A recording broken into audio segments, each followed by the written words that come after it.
Hai semuanya, kenalin nama aku Padya. Oh, NPM 230908282. Aku Kania, NPM 230908273. Aku Tita, NPM 230908286. Halo, aku Alex dengan NPM 23090886. Aku Agnes dengan NPM 2309089292. Kita ini kan mahasiswa semester 4 nih.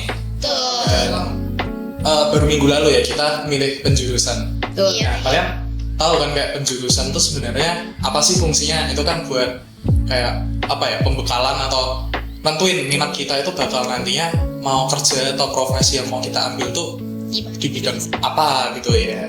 Misalnya kalau kayak media ya ke jurnalistik, berita gitu tuh. Kalau konsulat kan strategi ya, jadi mungkin kayak humas, PR, atau mungkin agensi gitu.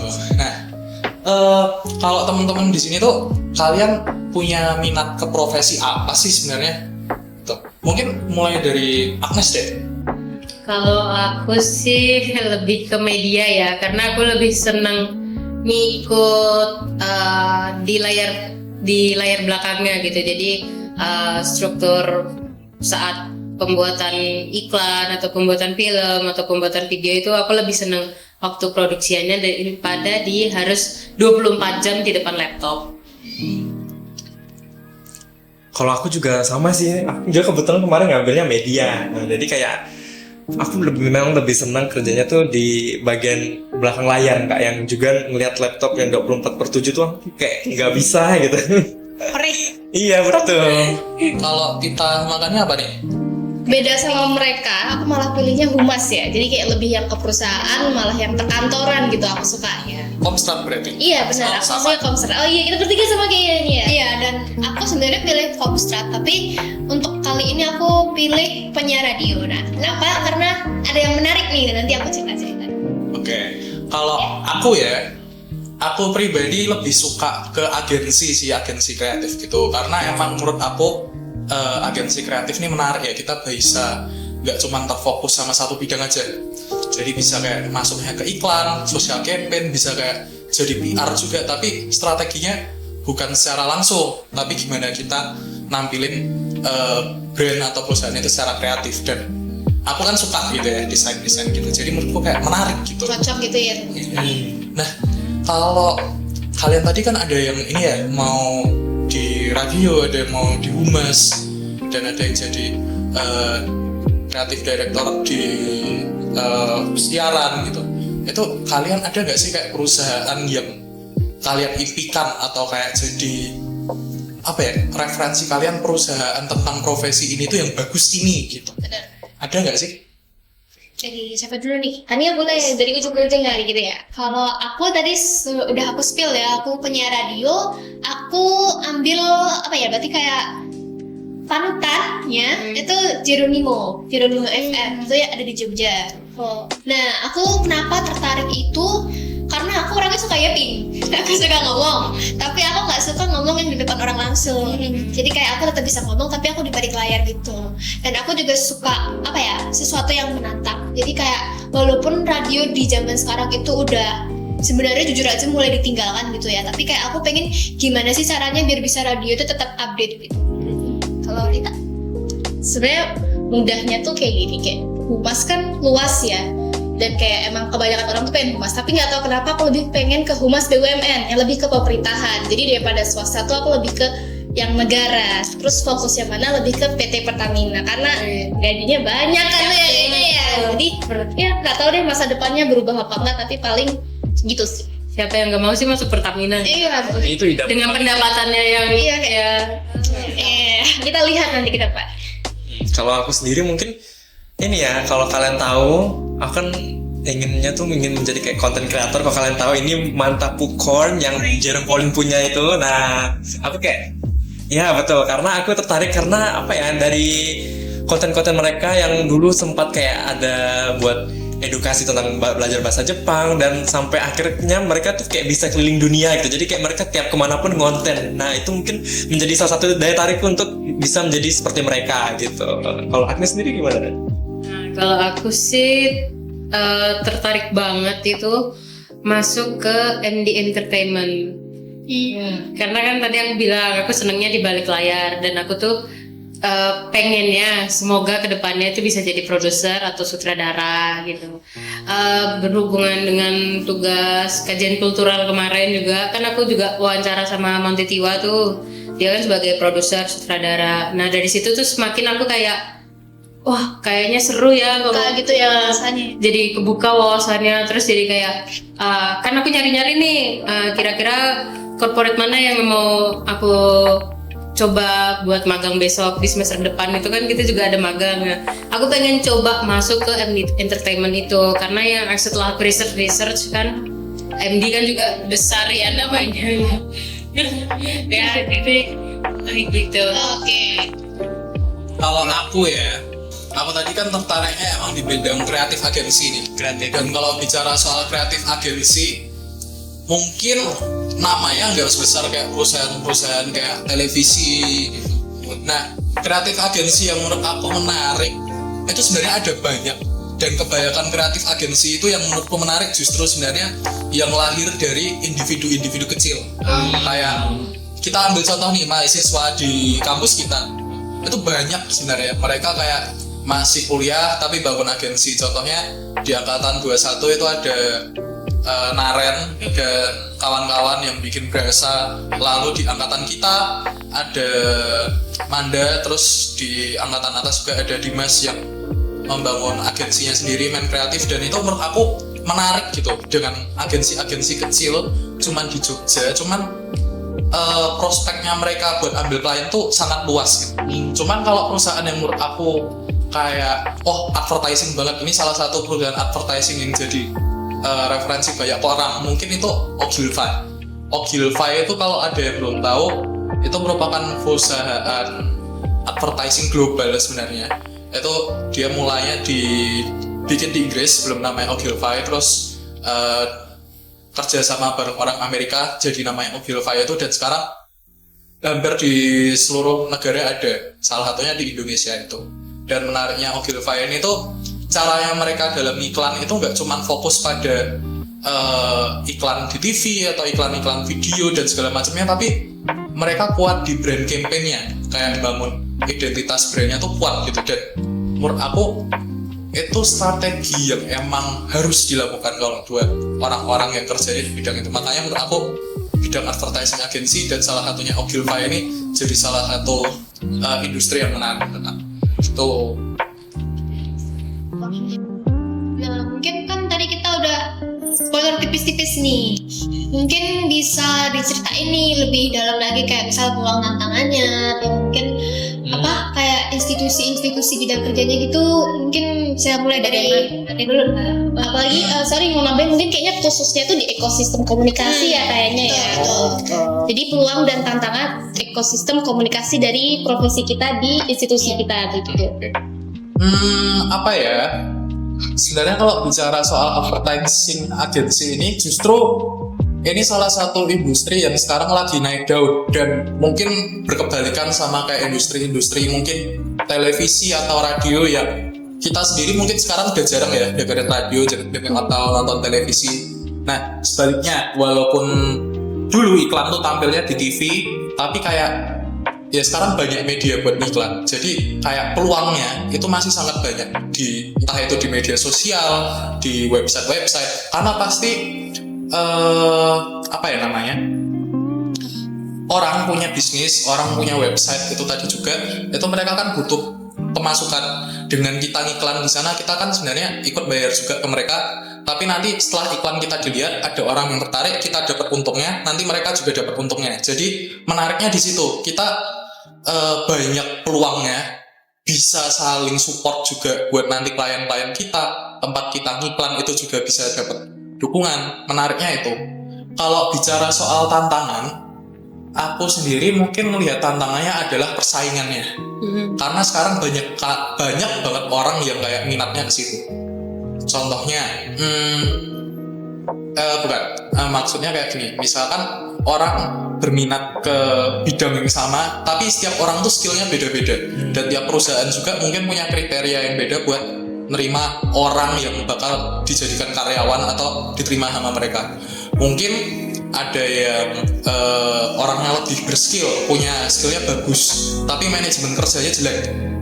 Nah, kalau aku pribadi ngerasa aku bisa manajemen kerjaku, cuman untuk sekarang aku jujur masih merasa skillku itu masih di level yang belum maksimal lah, jadi masih perlu untuk berkembang. Jadi tantangannya lebih persaingannya, karena emang lagi banyak banget yang minat. Kalau Kania sendiri? Oke, kalau aku sendiri mungkin aku agak sedikit banyak nyiapin ya. Jadi kalau aku kan kemarin sempat wawancara juga sama salah satu announcernya Geronimo, namanya tuh Kak Edward Bagas, dia juga alumni FISIP sini. Dan kita juga banyak cerita-cerita, mungkin aku bakal sharing ke teman-teman semua ya, kayak apa yang udah aku obrolin gitu sama Kak Bagas gitu. Nah, kalau dari Geronimo sendiri itu punya visi misi layaknya perusahaan-perusahaan pada umumnya ya. Kalau visinya itu menggagas kehidupan anak muda yang dinamis, santun dalam bertindak, dan mempunyai cita-cita yang tinggi dan berpandangan luas ke depan tanpa kehilangan latar belakangnya. Kalau misinya itu selalu menemani dan membantu mereka yang sedang mempersiapkan masa depan kehidupan selagi mereka masih muda, dengan selalu mengingatkan pada dasar pijakan budayanya dan untuk sadar pada dinamika perubahan dalam wujud program media siaran. Oke. Dan kalau misinya itu mungkin ya kayak nemenin aja sih ya, kayak namanya radio gitu, berarti kayak nemenin kita beraktivitas sehari-hari kayak gimana gitu. Terus kalau dari nilai-nilainya sendiri, Geronimo itu ada nilai kebersamaan, kekeluargaan, keceriaan, dan juga yang pastinya relevan, supaya bisa tetap relevan di era digital dan era-era berikutnya, seperti itu. Nah, untuk bidang kerja institusinya sendiri itu Geronimo punya struktur organisasi yang kayak gini, nanti ditampilin aja di sini. Tapi kalau aku khususnya pengen jadi yang announcer atau broadcaster. Seperti itu.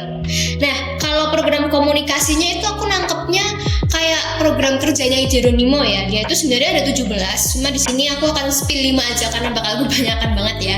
Yang pertama itu di Good Morning Youngsters, itu siaran khusus yang buat nemenin kita beraktivitas di pagi hari. Terus ada Playground, itu buat khusus siaran yang nemenin kita kalau pulang sekolah, pulang kuliah, kalau macet di jalan. Sasi Soma itu program sana sini soal agama Islam. Slow Rock sesuai namanya itu buat musik rock, dan Kita Pertiwi itu untuk lagu-lagu Indonesia. Nah, kalau pihak-pihak yang terlibat atau bersinggungan langsung dengan Geronimo itu ada Silver Spoon Semarang, itu salah satu hotel. Terus ada Bakpia 25. Nah, terus regulasi dan kebijakan yang berpengaruh ini aku menganggapnya kayak semacam kode etisnya gitu. Itu yang pertama, Geronimo itu sangat menghormati keberagaman. Jadi nggak boleh menyinggung sara, gender, atau golongan manapun.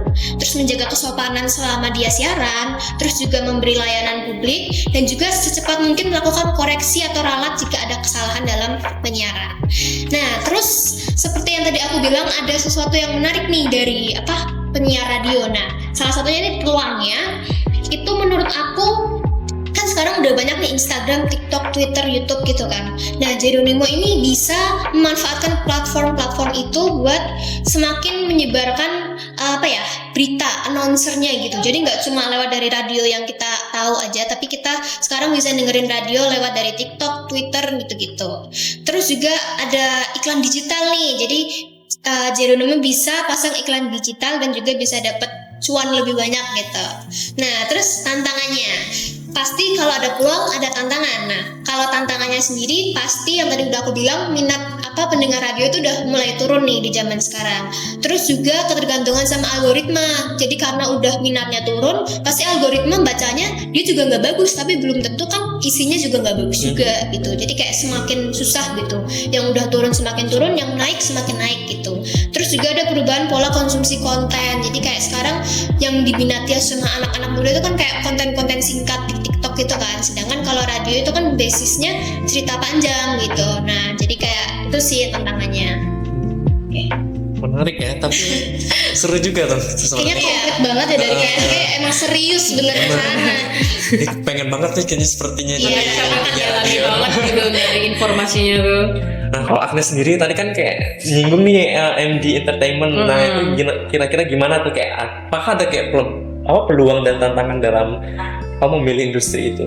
Oh, pastinya ada ya. Kalau peluang dan tantangan pasti di semua pekerjaan pasti ada. Cuman di sini aku mau jelasin sedikit tentang visi dan misinya si MD ini tuh apa. Jadi visinya MD sendiri ini dia tuh menjelaskan kalau mereka tuh mau membawa kegembiraan dalam kehidupan masyarakat dengan menciptakan momen spesial, pengalaman yang tak terlupakan dan kenangan abadi di hati pecinta film. Terus misinya menjadi yang terdepan di industri film dengan bekerja sama secara kolaboratif untuk berinovasi, membuat dan secara konsisten menghasilkan film bernilai tinggi. Nah, jadi dari visi misinya tersebut, terus ada juga nilai-nilainya yang ada di dalam MD-nya itu sendiri. Nilainya itu mereka ada inovasi, terus ada tanggung jawab, terus ada juga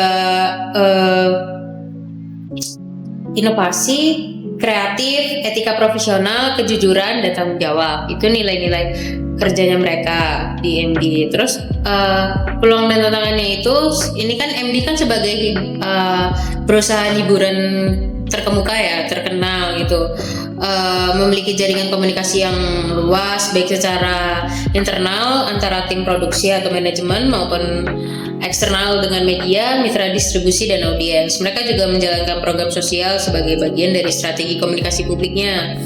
Terus peluangnya di sini tuh aku nulisnya 3. Yang pertama itu minat masyarakat terhadap konten lokal semakin tinggi. Lalu yang kedua adanya dukungan pemerintah dan insentif industri kreatif, dan yang ketiga itu distribusi konten makin luas berkat platform digital seperti Netflix dan video.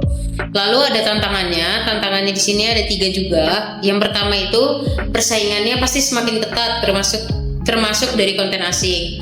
Lalu yang kedua itu pembajakan konten digital masih marak. Itu kan kalau yang pembajakan ini kan pasti sering pada nonton film bajakan kan, dari Telegram, dari vlog idli, lainnya gitu kan, banyak ya. Terus yang terakhir itu ada perubahan regulasi dan selera audiens yang cepat menuntut adaptasi terus-menerus. Terus dengan strategi komunikasi yang kuat dan inovatif, MD ini tuh terus berupaya mempertahankan relevansi dan kualitas di tengah tantangan tersebut. Jadi MD berusaha gimana caranya dia produksi film atau produksi video yang berkualitas supaya audiens tuh tertarik lagi untuk nonton kontennya MD. Menarik ya. Yes, cukup menarik. Kalau aku sendiri ya, kan aku tadi sempat menyinggung bahwa aku ingin jadi content creator atau influencer yang seperti di industri bukan industri sih, namanya lebih ke agensi kali ya. Ya namanya tuh Mantap Popcorn. Nah itu salah satu yang punya tuh Jerome Pauline, tapi mengelolanya itu adalah kakaknya sendiri yaitu Jaehyun. Nah jadi mungkin dari visinya sendiri itu kan, visi dari Mantap Popcorn ini adalah untuk menjadi pusat kekuatan kreatif utama di Indonesia, memberdayakan ekonomi kreator dan menciptakan dampak positif di pasar global. Nah, jadi sedangkan misinya adalah membangun influencer internasional dan menjadi agen manajemen bakat eksklusif. Jadi mungkin Mantap Popcorn ini ingin mempublish konten-konten mereka yang mungkin itu berguna bagi untuk Indonesia ataupun kayak di internasional. Jadi kayak audiensnya cuma nggak di Indonesia doang, tapi bisa tersampaikan ke internasional juga. Nah, mungkin kalau dari peluang sendiri ya, kalau konten kreator itu mungkin kalau misalkan kita buat konten nih, nah kita lihat kalau kontennya menarik dan juga algoritmanya juga mengikuti dari konten itu, mungkin kita mendapatkan engagement dari misalnya aku ngupload videonya di TikTok ataupun di YouTube. Jadi, nah itu mungkin bisa mendapatkan peluang untuk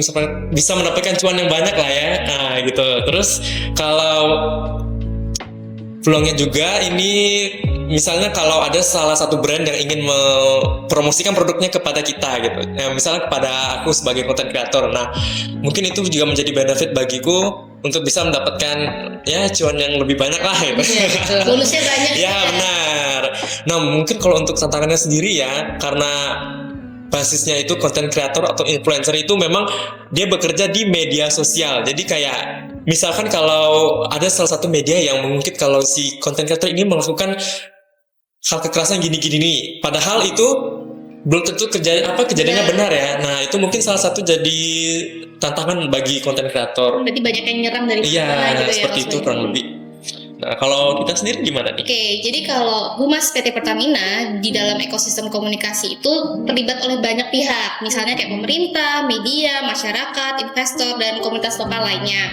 Nah, dalam lingkungan seperti ini tentunya peluangnya pasti kan banyak ya. Tapi peluang utamanya itu terletak pada meningkatkan kesadaran publik terhadap isu energi bersih dan keberlanjutan. Karena kan Pertamina kan tentang minyak, terus energi, seperti itu.